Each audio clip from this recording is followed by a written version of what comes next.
आज हम एक ऐसे व्रत के बारे में जानेंगे जिसे शास्त्रों में सभी व्रतों का राजा नहीं बल्कि व्रतों की रानी कहा गया है। एकादशी केवल एक दिन का उपवास सचमुच मनुष्य के जीवन को बदल सकता है क्या? केवल अन्न न खाने से ही एकादशी पूर्ण होती है? इन सभी प्रश्नों का उत्तर हमें शास्त्रों और संतों की वाणी से मिलेगा। इसलिए इस वीडियो को अंत तक अवश्य देखें। एकादशी क्या है? हिंदू पंचांग के अनुसार प्रत्येक पक्ष की 11वीं तिथि को एकादशी कहते हैं। महीने में दो एकादशी आती है, एक शुक्ल पक्ष में और दूसरी कृष्ण पक्ष में। इस प्रकार वर्ष में लगभग 24 एकादशी होती है। एकादशी भगवान श्री विष्णु को अत्यंत प्रिय है, इसलिए इस दिन भगवान विष्णु की पूजा, नाम जप, भजन, विष्णु सहस्त्र नाम का पाठ करना विशेष फलदायी माना गया है। एकादशी का जन्म कैसे हुआ? पद्म पुराण में वर्णन आता है कि एक बार मूर नामक असुर ने देवताओं और ऋषियों को बहुत कष्ट दिया। भगवान विष्णु उससे युद्ध कर रहे। युद्ध के दौरान जब भगवान विश्राम कर रहे थे तभी उनके दिव्य तेज से एक देवी प्रकट हुई। उन्होंने मुरासुर का वध कर दिया। भगवान विष्णु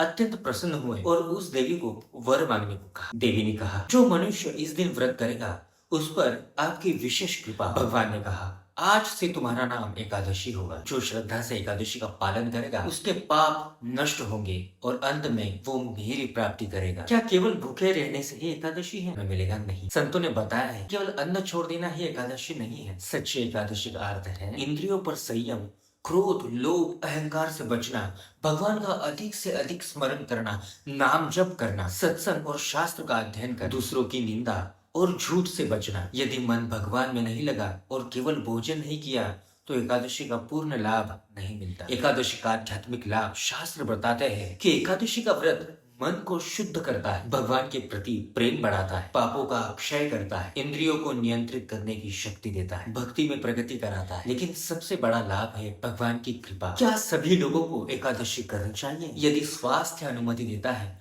तो अवश्य करनी चाहिए। जो लोग पूर्ण उपवास नहीं कर सकते वे फलाहार कर सकते हैं।